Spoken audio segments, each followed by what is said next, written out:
স্বাগত টি-20 বিশ্বকাপ নিয়ে ৭১-এর বিশেষ আয়োজন ক্রিকেট কার্নিভালে। আপনাদের সাথে আছি খালিদ জামিল।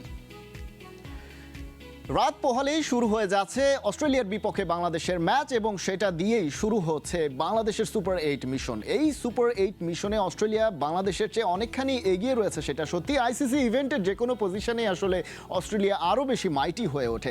সেই জায়গা থেকে বাংলাদেশ অনেকটা পেছনে, কিন্তু মজার বিষয় কিছু কিছু দুর্বলতাও চোখে পড়ছে অস্ট্রেলিয়ার, সেটাই কাজে লাগানোর চেষ্টা করছে টাইগাররা। সেই বিষয়গুলো তো থাকছেই এবং বরাবরের মতোই টি-20 বিশ্বকাপের অন্যান্য ম্যাচগুলোর অ্যানালাইসিস এবং পরবর্তী ম্যাচের প্রেডিকশন নিয়ে আমাদের এই বিশেষ আয়োজন।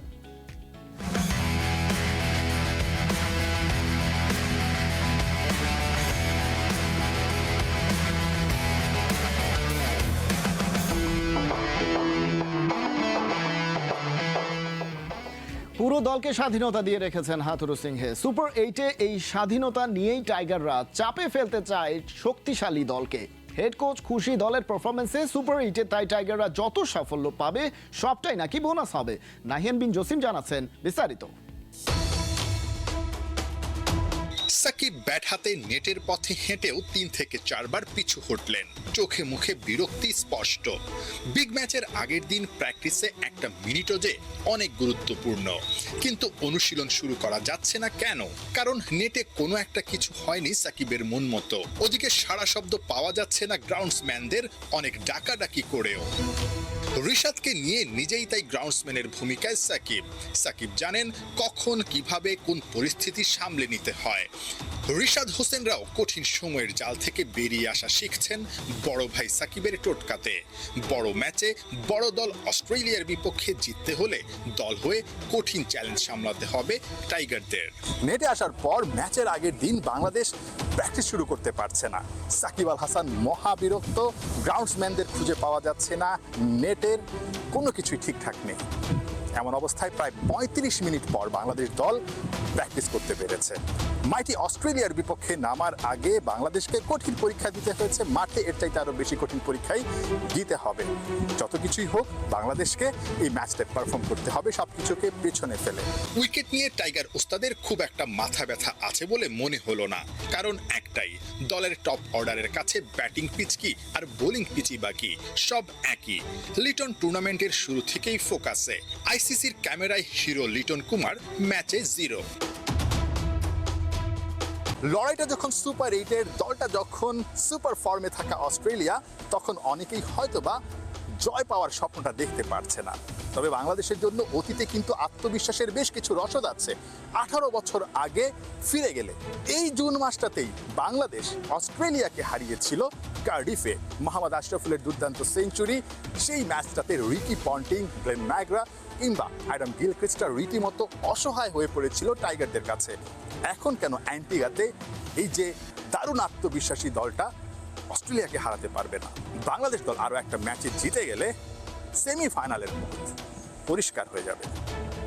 নাহিয়ান বিন জসিম, ৭১, অ্যান্টিগা, ওয়েস্ট ইন্ডিজ। যে দলটা সুপার 8-এ উঠতে পারবে কি পারবে না সেই বিষয়গুলো নিয়েই অনেক আলোচনা ছিল, কারণ অফ ফর্ম ছিল বাংলাদেশ দলের বেশিরভাগ ক্রিকেটারের। সেই জায়গা থেকে এখন সেমিফাইনালের স্বপ্ন দেখছে টাইগাররা। সেই পথে অস্ট্রেলিয়াকে যদি বাংলাদেশ নিশ্চয়ই হারানোর টার্গেট নিয়েই নামবে, সেই জায়গা থেকে কারা আসলে মূল রোলটা প্লে করতে পারেন, বাংলাদেশের শক্তির জায়গা কোথায়, দুর্বলতা কোথায়, কিংবা অস্ট্রেলিয়ারই বা সেই বিষয়গুলো কোথায় কোন অবস্থানে রয়েছে, সেই বিষয়গুলো একটু পরিসংখ্যানের আলোকে এক নজরে দেখে নিতে চাই। আমরা যদি প্রথমেই সামনে আনি তানজিদ হাসান তামিমকে, সেই জায়গায় কিন্তু বাংলাদেশ দলের ওপেনারের কাছ থেকে যতটা প্রত্যাশা করা হয়েছিল তরুণ এই ক্রিকেটার ততটা সাফল্য পাননি। তবে তার কাছ থেকে তার যে শটগুলো মাঝে মধ্যে দেখা গেছে সেগুলো কিন্তু আশাবাদী করছে। এখন পর্যন্ত যদি উইকেটটা আরেকটু ব্যাটিং ফ্রেন্ডলি হয়, হয়তো বা তানজিদ তামিম আরেকটু ভালো করতে পারবেন। 4 ম্যাচে তিনি 47 রান করেছেন, গড়টা বলার মতো কিছু নয়। 110-এর সামান্য বেশি স্ট্রাইক রেটে ব্যাট করেছেন। তাই তানজিদ তামিমের ক্ষেত্রে একটু যদি আপার হ্যান্ডে তিনি উঠতে পারেন, আর একটু বেশি আত্মবিশ্বাসী যদি হতে পারেন, তাহলে কিন্তু শুরুটা ভালো হবে, পাওয়ার প্লেটা কাজে লাগাতে পারবে বাংলাদেশ। এবং সেই জায়গায় বাংলাদেশ অস্ট্রেলিয়ার বিপক্ষে মূলত আসলে ব্যাটিংটাই গুরুত্বপূর্ণ হয়ে উঠবে, কারণ আমরা জানি যে অ্যান্টিগাতে একটু বেশি ব্যাটিং ফ্রেন্ডলি হবে আগের যে ম্যাচগুলোতে যে উইকেটে খেলেছে বাংলাদেশ, সেই তুলনায় সেই জায়গায় তানজিদ তামিম অন্যতম ভরসা হতে পারেন। এবং পরবর্তীতে আরেকজন ব্যাটসম্যান আমরা যদি দেখি লিটন দাসের যে পরিসংখ্যান, এবারে আমরা একটু অন অফ দেখেছি, একেবারেই রান তিনি করেননি বিষয়টা এরকমও নয়। রান তিনি করেছেন 4 ম্যাচ খেলে, এবং তার গড় 14 আসলে বলার মতো কিছু না। কিন্তু মজার ব্যাপার হচ্ছে যে এবারে অনেক বাঘা বাঘা ব্যাটসম্যানই কিন্তু এবারের বিশ্বকাপে তাদের প্রথম 4 ম্যাচে এরকম 14-15 গড়ে ব্যাটিং করেছেন, এবং একই সঙ্গে তার স্ট্রাইক রেটটা অবশ্যই একটু ভাবাচ্ছে, কারণ 100-র নিচে 85+ স্ট্রাইক রেটে তিনি ব্যাটিং করেছেন। সেই জায়গা থেকে লিটন দাসকে নিয়ে আরেকটু বাড়তি প্রত্যাশা নিশ্চয়ই টাইগার ভক্তদের রয়েছে, এবং টিম অ্যানালিস্ট যারা রয়েছেন লিটন দাসকে নিশ্চয়ই সেইভাবে ব্যবহার করতে চাইবেন, কারণ নতুন বলে লিটন দাস যদি ব্যাটিংটা করেন তাহলে আরেকটু বেশি স্ট্রাইক রেটে ব্যাট করতে হবে, কারণ যখন অস্ট্রেলিয়া ব্যাটিংয়ে নামবে তাদের যে ডেপথ রয়েছে ব্যাটিং অর্ডারে, সেই ডেপথটা কাজে লাগিয়ে তারা কিন্তু অনেক বেশি রান করা তাদের জন্য কোনো সমস্যা নয়, এবং তারা সুপার ফর্মেও রয়েছেন এবারের বিশ্বকাপে। সেই জায়গা থেকে লিটন দাসের কাছ থেকেও আরেকটু বাড়তি প্রত্যাশা রয়েছে। তার যে শট খেলার অ্যাবিলিটি সেগুলো আরেকটু কাজে লাগাতে হবে অ্যান্টিগাতে অস্ট্রেলিয়ার বিপক্ষে, তাহলে হয়তো বা ব্যাটিং অর্ডারের কাছ থেকে পুরো ব্যাটিং অর্ডারের কাছ থেকে আরেকটু বেশি প্রত্যাশা পূরণ করা তাদের পক্ষে আসলে সম্ভব হবে। পরবর্তীতে আমরা দেখতে পাচ্ছি যে বাংলাদেশের সবচেয়ে বেশি রান করা এবারের বিশ্বকাপে তাওহিদ হৃদয় দারুণ ফর্মে রয়েছেন। লাস্ট ম্যাচটাতে খুব একটা ভালো করতে পারেননি, কিন্তু আমরা দেখি যে 4 ম্যাচে তিনি 95 রান করেছেন, এবং একই সঙ্গে 24.66 গড়ে স্ট্রাইক রেটটা একটু বেশি আশাবাদী করছে, কারণ শুধুমাত্র যে বাংলাদেশ দলের হয়ে তাওহিদ হৃদয় সবচেয়ে বেশি রান করেছেন এবারের বিশ্বকাপে তাই নয়, একই সঙ্গে তার স্ট্রাইক রেটটাও কিন্তু অনেক বেশি, অর্থাৎ বাংলাদেশের তুলনায় বেশি 125, এবং সেই জায়গা থেকে তাওহিদ হৃদয় যে জায়গাটাতে নামেন, যদি টপ অর্ডার কোনো কারণে ফেল করে তার কাছে যে দায়িত্বটা থাকবে, হয়তো বা তার সঙ্গে মাহমুদুল্লাহ রিয়াদ থাকবেন, হয়তো সাকিব আল হাসানও ওপর থেকে কিছুটা সাপোর্ট তাকে দিতে পারবেন, কিন্তু আর একটু ভালো করতে হবে, অর্থাৎ একেবারেই বোলিং ফ্রেন্ডলি উইকেটে তিনি যেভাবে ব্যাটিংটা করেছেন সেই জায়গায় তাওহিদ হৃদয় কিন্তু বোলিং ফ্রেন্ডলি উইকেট থেকে ব্যাটিং ফ্রেন্ডলি উইকেটে এসে অথবা একটু স্পোর্টিং উইকেটে এসে আরেকটু ভালো শট আরেকটু বড় শট খেলতে পারবেন, এবং তার স্ট্রাইক রেটটা আরেকটু বাড়তির দিকে যাবে, সেই প্রত্যাশা যদি করা হয় সেটা কিন্তু কোনো অযৌক্তিক চিন্তা হবে না। সো এই ছিল মোটামুটি বাংলাদেশের জায়গা থেকে, কিন্তু আমরা যদি অস্ট্রেলিয়ার সাইডটাতেও দেখি, আমরা দেখি মিচেল মার্শ তিনি টি-20 যতগুলো খেলেছেন অস্ট্রেলিয়ার হয়ে বাংলাদেশের বিপক্ষে, সেই জায়গায় কিন্তু এই মিচেল মার্শের স্ট্রাইক রেট এবং রান কিন্তু সর্বোচ্চ। এই সর্বোচ্চ রান অর্থাৎ বাংলাদেশ ব্যাটার হিসেবে টি-20তে বাংলাদেশ তার খুবই প্রিয় প্রতিপক্ষ, সেই বোলারদের এগেনস্টে তিনি এবারে কি করেন সেটা একটা দুশ্চিন্তার বিষয় রয়েছে, এবং একই সঙ্গে বাংলাদেশের বোলারদের জন্য মিচ মার্শ হতে পারেন অনেক বেশি দুশ্চিন্তার কারণ। তার কারণটা হচ্ছে যে অনেক ব্যাটসম্যান দেখা গেছে আইপিএলে খুব একটা ভালো করতে পেরেছেন, কিন্তু এখানে এসে অর্থাৎ বিশ্বকাপে এসে ভালো করতে পারেননি, কিন্তু মিচ মার্শের ক্ষেত্রে কিন্তু সেই ধারাবাহিকতাটা রয়েছে। 4 ম্যাচে 75 রান তিনি করেছেন, 117 স্ট্রাইক রেট, তবে সেইভাবে অর্থাৎ একটা ব্যাটিং ফ্রেন্ডলি উইকেট বা টি-20-র যে স্ট্রাইক রেট সেভাবে তিনি ব্যাটিং করতে পারেননি। বাংলাদেশের ক্ষেত্রে নিশ্চয়ই আরেকটু ফর্মে আসার চেষ্টা করবেন, কারণ যেটা বলছিলাম যে বাংলাদেশের বোলাররা আসলে তার অনেক প্রিয় প্রতিপক্ষ এখন পর্যন্ত যে পরিসংখ্যান আমাদের হাতে রয়েছে সেই অনুযায়ী। দর্শক, আলোচনা করছিলাম বাংলাদেশের বিপক্ষে অস্ট্রেলিয়ার শক্তির জায়গাগুলো কি হতে পারে, এবং একই সঙ্গে বাংলাদেশের শক্তির জায়গা কি, অস্ট্রেলিয়া বলি কিংবা অন্য যে বড় দলগুলো রয়েছে সেই জায়গাগুলোতে শক্তির জায়গাগুলো আসলে কি। এ পর্যায়ে একটু দেখে নিতে চাই পরিসংখ্যানের বাইরেও আরও কি কথা থাকতে পারে, আরও কারা হয়ে উঠতে পারেন এই বাংলাদেশ অস্ট্রেলিয়া ম্যাচের এক্স ফ্যাক্টর। আমাদের সামনে সবার আগে রয়েছে ট্রাভিস হেডের কথা যদি আলাদা করে বলতে পারি, ট্রাভিস হেড আইপিএলে ভালো খেলেছেন, এবং মজার ব্যাপার হচ্ছে সেই ফর্মটা তিনি কিন্তু বিশ্বকাপেও টেনে এনেছেন।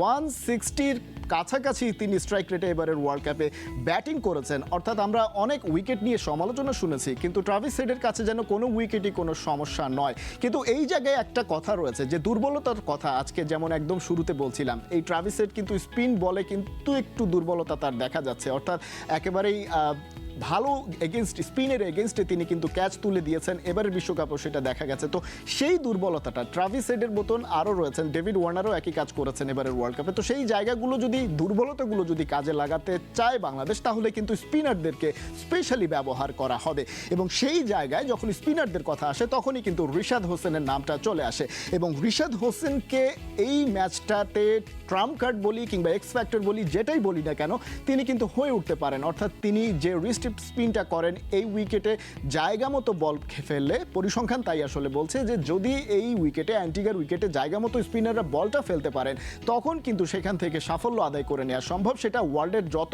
ভালো ব্যাটসম্যানই হোক, সেটা ট্রাভিস হেডের কথা বলি বা ডেভিড ওয়ার্নারের কথা বলি। সো রিশাদ হোসেন হয়ে উঠতে পারেন এক্স ফ্যাক্টর। এবারের বিশ্বকাপে তিনি কিন্তু নিজেকে চিনিয়েছেন, বাংলাদেশের লেগ স্পিনারদের মধ্যে তিনি যে সবচাইতে ভালো ফল এনে দিচ্ছেন টাইগারদেরকে, সেই বিষয়টা গুরুত্ব দিতে হবে, এবং একই সঙ্গে তাই রিশাদকে আমরা রাখতে পারি এক্স ফ্যাক্টর হিসেবে। তবে দেখা যাবে ম্যাচে কি হয় সেই বিষয়গুলো। দর্শক, দেখছিলাম আমরা যে এই পর্যায়ে বাংলাদেশ দল কোন পর্যায়ে রয়েছে এবং এক্স ফ্যাক্টর কারা হয়ে উঠতে পারে সেই বিষয়গুলো রয়েছে, কিন্তু এই সবের বাইরেও আসলে বোলিং অ্যাটাক নিয়ে বাংলাদেশ দল কী ভাবছে, অস্ট্রেলিয়ার কোন দুর্বলতাগুলো নিয়ে বিশেষভাবে গেম প্ল্যান করছে টাইগাররা, সে বিষয়টা একটু আলোচনা করতে চাই এই পর্যায়ে। টানা 2 ম্যাচ জয়, শেষ 3 খেলাতেই একাদশে কোনো পরিবর্তন করেনি বাংলাদেশ। তবে কি অ্যান্টিগাতে উইনিং কম্বিনেশন ভাঙবে শান্ত হাথুরু জুটি? প্রতিপক্ষ ব্যাটিং লাইন আপ দেখে জোর গুঞ্জন উঠেছে, শেখ মেহেদী কিংবা তানভীর ইসলামের সুযোগ মিলতে পারে অস্ট্রেলিয়ার বিপক্ষে লড়াইয়ে। কোনো ব্যাটার কমিয়ে স্পিনার কেন এই ধরনের সিদ্ধান্ত নেওয়া হবে, সেই বিষয়টাই রাখছেন সাইফুল রূপকের রিপোর্টে। ব্যাটিংয়ে ধুঁকছে বাংলাদেশ, স্ট্র্যাটেজিতে কি পরিবর্তন আসছে? এক ব্যাটার কমিয়ে শেখ মেহেদী কিংবা তানভীরকে একাদশে নেবে? জাকের আলীর জায়গায় বাড়তি স্পিনার নিলে কতটা ফায়দা পাবে টাইগাররা? বিশ্বকাপে হ্যাট্রিক জয়ের হাতছানি, ক্যাঙ্গারুদের ঘায়েল করার ম্যাচে বেস্ট 11-এ এক পরিবর্তনে জোর গুঞ্জন, কারণ অস্ট্রেলিয়ার ওপেনিংয়ে 2 এক্সপ্লোসিভ ব্যাটার ওয়ার্নার আর ট্রাভিস হেড, 2 বাহাতির জন্য শেখ মেহেদীর অফ স্পিন স্পিড ভ্যারিয়েশন দুর্দান্ত কাজ করতে পারে। সাম্প্রতিক সময় আইপিএলে কি ইন্টারন্যাশনাল ক্রিকেটে এগেইনস্ট দ্য টার্নে বেশ কবার বিট হতে কিংবা মিস টাইমিংয়ে ক্যাচ তুলে দিতে দেখা গেছে ওয়ার্নার আর হেডকে। সুপার 8-এর বড় ম্যাচে শুরুতেই ব্রেক থ্রু পেলে চাপ অনেকটাই কমে যাবে টাইগারদের। আবার শেখ মেহেদীকে না নিয়ে টিম ম্যানেজমেন্ট ভরসা রাখতে পারে তাসকিন আর তানজিমের উপরই, কারণ গেল 4 ম্যাচেই পাওয়ার প্লেতে ডানহাতি কি বাহাতির বিপক্ষে গতি, সুইং, এগ্রেশন দেখিয়ে আপার হ্যান্ডেই ছিলেন বাংলার 2 পেস সেন্সেশন। তাহলে তানভীরকে নিয়ে কিভাবে ভাবতে পারে টিম ম্যানেজমেন্ট? ওয়ান ডাউন থেকে, অর্থাৎ Marsh, Stoinis, Maxwell, Tim David, Aussie middle অর্ডারে একের পর এক ডানহাতি, প্রত্যেকেই নিজেদের শরীরের দিকে আসা বল খেলতে, ইনকামিং বলে বড় শট হাঁকাতে কমফোর্টেবল, আর বল স্পিন করে যদি দূরে চলে যায়, অর্থাৎ এগেইনস্ট দ্য টার্নে রান করা, ক্রিজে টিকে থাকা যে কোনো ব্যাটারের জন্যই কঠিন হয়ে যায়। তবে কি এই চিন্তাতেই তানভীরকে দলে নেবে শান্ত হাতুরু? সাকিব আর রিশাদের বোলিং ওই ডানহাতি ব্যাটারদের জন্য এগেইনস্ট দ্য টার্ন হবে, কিন্তু তানভীর হতে পারে সারপ্রাইজ প্যাকেজ, কারণ সাকিব রিশাদ নিয়ে পড়াশোনা করলেও তানভীরের সামর্থ্য সম্পর্কে হয়তো সেভাবে জানেই না অস্ট্রেলিয়ানরা। প্রতিপক্ষকে চমকে দেওয়ার ইতিহাসও আছে মাস্টারমাইন্ড হাথুরুর। সাইফুল রূপক, 71। অস্ট্রেলিয়ার ডিপ ব্যাটিং অর্ডারকে সামলাতে বাংলাদেশ তাদের বোলিং লাইনটা কিভাবে সামলাবে? বোলাররা তো ঠিক ভালোই করছেন এবারের বিশ্বকাপের শুরু থেকেই, তবে এই পর্যায়ে এসে যখন আরেকটু ব্যাটিং ফ্রেন্ডলি উইকেট হবে সেখানে বোলারদের ভূমিকা কি হবে বা পরিকল্পনাটা কি হবে, সে বিষয় নিয়ে আলোচনা করতে আমাদের সাথে যুক্ত আছেন সাবেক ক্রিকেটার ইশতিয়াক আহমেদ। ইশতিয়াক আহমেদ, স্বাগত আপনাকে ক্রিকেট কার্নিভালে। আমরা দেখছিলাম প্রতিবেদনে যে বোলিং অ্যাটাকটা কিভাবে সামলানো হবে, একই সাথে নতুন স্পিনার ইন্ট্রোডিউস করা হবে কিনা সেই জায়গা থেকে। যখন অস্ট্রেলিয়ার মতন একটা ডিপ ব্যাটিং অর্ডার আমাদের সামনে থাকবে, তখন আমরা শেখ মেহেদীকে নতুন বলে স্পিন করানোটা কতটা আসলে যুক্তিযুক্ত হবে, স্পেশালি অ্যান্টিগার উইকেটে? ধন্যবাদ খালেদ। হ্যাঁ, নতুন করে কিছু চিন্তা ভাবনা করার একটা সুযোগ রয়েছে, যেটাকে আমরা বলি আউট অফ দ্য বক্স চিন্তা ভাবনা করার সুযোগ রয়েছে। যেহেতু আমরা জানি যে অস্ট্রেলিয়ান ব্যাটসম্যানরা খুবই অ্যাগ্রেসিভ, প্রথম থেকেই তারা মারমুখী একটা ভূমিকায় অবতীর্ণ হবে, তো সেটাকে কাউন্টার করতে গেলে কয়েকটা জিনিস আমাদেরকে লক্ষ্য রাখতে হবে। একটা হচ্ছে যে তাদেরকে সেই বেসিক ক্রিকেট তো বটেই, সেখানের মধ্যেই কতখানি আমরা সাকসেসফুল হতে পারি, তাদেরকে রান মানে বিগ শটস থেকে প্রিভেন্ট করতে যদি আমরা পারি, সেখানে তাসকিন বোলিং করুক কিংবা শেখ মেহেদী করুক আর তানভীর ইসলাম করুক, যেই করুক না কেন, that will be the main to make sure that we don't give them rooms to open their arms and hit big sixes. তারা কিন্তু বড় বড় ছয়, বড় বড় শট মারার সে একটা চেষ্টা থাকবে। সেখানে আমাদের একটা প্রথম থেকেই কারুকার্য আমাদের অবলম্বন করতে হবে, এবং সেটার জন্য হয়তোবা যেখানে বলছিলেন যে শেখ মেহেদীকে যদি ইন্ট্রোডিউস করে, সেটা খুব একটা মন্দ হয় না। একটা রিস্ক থাকে, শেখ মেহেদী যদি ঠিক মতো লাইনে বোলিং না করে, ডেভিড ওয়ার্নার এবং ট্রাভিস হেড তাকে যথেষ্ট তার অ্যাডভান্টেজ নিতে পারে। বাট আমরা দেখেছি বিগত দিনগুলিতে যে শেখ মেহেদী যথেষ্ট কাজে এসছে। এখন তার সেকেন্ড পার্টনারটা কে হতে পারে? তানজিদ তামিম হতে পারে, কিংবা আপনার তানজিদ সাকিব হতে পারে, কিংবা আমাদের তাসকিন আহমেদ হতে পারে, যেই হোক না কেন আমাদের পাওয়ার প্লেতে উই হ্যাভ টু নিঃসন্দেহে সেই জায়গা থেকে আসলে আরেকজন বোলার একেবারে নতুন তানভীরকে ইন্ট্রোডিউস করার চিন্তা ভাবনার কথাও শোনা যাচ্ছে এবং সারপ্রাইজ প্যাকেজ হিসেবে অনেক সময় হাথুরু সিংহে একজন নতুন বোলারকে ইন্ট্রোডিউস করিয়ে দেন যাতে নতুন এসে তিনি বেশ কিছু ফায়দা তুলে নেন, কিন্তু একই সঙ্গে নতুন একজন বোলার ওয়ার্ল্ড কাপের সুপার 8-এর মতন স্টেজে গিয়ে অস্ট্রেলিয়ার মতন একটা দলের বিপক্ষে বোলিং করাটা অনেক বেশি প্রেশার হয়ে যায় কিনা একজনের জন্য? এটা দেখেন, এটা হাথুরু সিং এবং টিম ম্যানেজমেন্ট তাদের অগাধ একটা বিশ্বাস, তারা একটা স্ট্র্যাটেজি নিচ্ছে, তাদের এখানে সাহসের পরিচয় তো দিতেই হবে। You have to take some risk somewhere, how big that risk is, সেটা বোলারের উপরে তার কতখানি আস্থা সেটা আমরা আপনার বলতে পারবো না, বিকজ আমরা তানভীরের ক্যাপাবিলিটি সম্বন্ধে এরকম জানি না, because we have not seen them neither playing nor in the VA, সুতরাং তারাই ভালো জানবে যে এই প্লেয়ারের মধ্যে সেই সাহসটুকু আছে কিনা, তার মধ্যে সেই মেন্টাল তার মাইন্ডসেটটা আছে কিনা। প্রথমে তার উপরে সেই কনফিডেন্স যদি তার মধ্যে থেকে পায় তাহলে হয়তো বা চেষ্টা করতে পারে যে বড় প্ল্যাটফর্মে গিয়ে সে যেন ঘাবড়ে না যায়, তার টেম্পারমেন্ট নার্ভ যেন ঠিক থাকে, তার বোলিং অ্যাবিলিটি সম্বন্ধে নিশ্চয় তাদের কিছুটা হলেও একটা আইডিয়া আছে, হয়তোবা তা সে কাজে আসতেও পারে, এটা ওরা বেটার বলতে পারবে, এটা আমি আর আপনি এখান থেকে বসে সেই জায়গাগুলো তো রয়েছে, কিন্তু আমরা বাইরে থেকে দেখে যেটা বুঝি অর্থাৎ স্পিনকে কাজে লাগানোর একটা পরিকল্পনা নিশ্চয়ই টিম ম্যানেজমেন্টের রয়েছে অস্ট্রেলিয়ার বিপক্ষে, কারণ পেসের তুলনায় স্পিনে হয়তোবা তারা একটু আনকমফোর্টেবল। সেই জায়গা থেকে সাকিব আল হাসান বেশ কিছুদিন আমরা দেখছি যে তিনি বোলিংয়ে একটু অফ ফর্মে রয়েছেন, যেটা একটু রেয়ার ঘটনাই বটে। তো সেই জায়গায় সাকিবের এই ফর্মে ফিরে আসাটা আমরা দেখেছি, গেল ম্যাচে উইকেটও পেয়েছেন, সেটার আসলে রহস্যটা কি? সাকিব ঠিক কোন পজিশনে রয়েছেন আসলে বল হাতে? হ্যাঁ ঠিক আছে, সে আগের মতো সে উইকেট টেকিং নাই, বাট সাকিবের হাতে বল থাকলে যতই আপনি বলেন না কেন, আমি সাকিবের উপরে তারপরে একটা ভরসা আমার ভিতর থেকে চলে আসবে। একটা এক্সপিরিয়েন্স প্লেয়ার, কয়েকদিন ধরে তো ফর্মে নাই, কিন্তু he is mentally so tough যে সে অন্তত ঘাবড়াবে না। যে জিনিসটা নিয়ে তানভীর এবং সাকিবের মধ্যে ডিফারেন্সটা হচ্ছে যে তানভীর একটা বল মার খেয়ে গেলে সে হয়তো ঘাবড়িয়ে যাবে, এবং সে যে মার খাবে না এটা তো আমরা কোনো নিশ্চয়তা দিতে পারছি না। আননোন কোয়ান্টিটি, অস্ট্রেলিয়ান ব্যাটসম্যান তার সম্বন্ধে কিছু জানে না, সেজন্য তাকে একটু ওয়াচফুল থাকবে।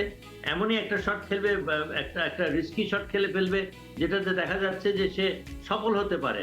But as far as Taskin is concerned, Shakib is concerned, Shakib কিন্তু তার সে নার্ভসটা ধরে রাখতে পারবে। সাকিব কিন্তু সে এই প্রেসারে কিন্তু প্রেসারাইজড হয়ে নিঃসন্দেহে সেই জায়গা তো রয়েছে ইশতিয়াক আহমেদ, সেই বিষয়টা তো রয়েছেই, কিন্তু একটু জানতে চাইবো আপনার কাছে যে সাধারণত যখন একটু ডিপ ব্যাটিং অর্ডার থাকে তারাও যখন রান তুলতে একটু কষ্ট হয়ে যায় তখন তারা হয়তো বা একজন বোলারকে বা একজন বোলারের একটা ওভারকে পিক করে যে এই ওভারটাতে আমরা অনেক বেশি রান তুলে নেব, যেটা এই বিশ্বকাপেও দেখা যাচ্ছে, এবং সেই বাছাইয়ের ক্ষেত্রে সাধারণত একজন লেগ স্পিনারকে পিক করার সিদ্ধান্তটা অনেক সময় ব্যাটাররা নিয়ে থাকেন। সেক্ষেত্রে রিশাদের এই ধরনের ঝুঁকি কতটা আছে যে তার ওভারে এরকম একটা ওভার হয়ে যেতে পারে যেখানে হয়তো বা 15-20 রান চলে আসলো?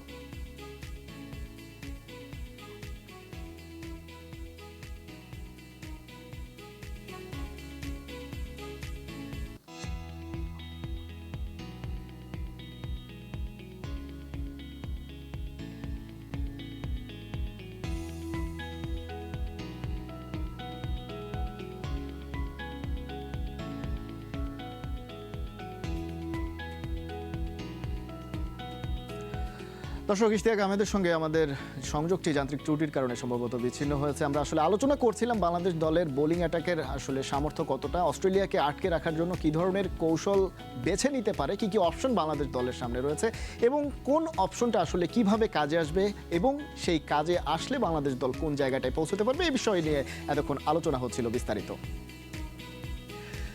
দর্শক, এই ছিল আজকের ক্রিকেট কার্নিভালে। প্রতিদিন রাত 10:30টায় হাজির হয়ে যাব টি-20 বিশ্বকাপের নতুন নতুন খবর আর বিশ্লেষণ নিয়ে। সরাসরি সংবাদ আর অনুষ্ঠান দেখতে থাকুন একাত্তরের ফেসবুক পেজে এবং সাবস্ক্রাইব করুন একাত্তরের ইউটিউব চ্যানেল। একাত্তরের সাথেই থাকুন।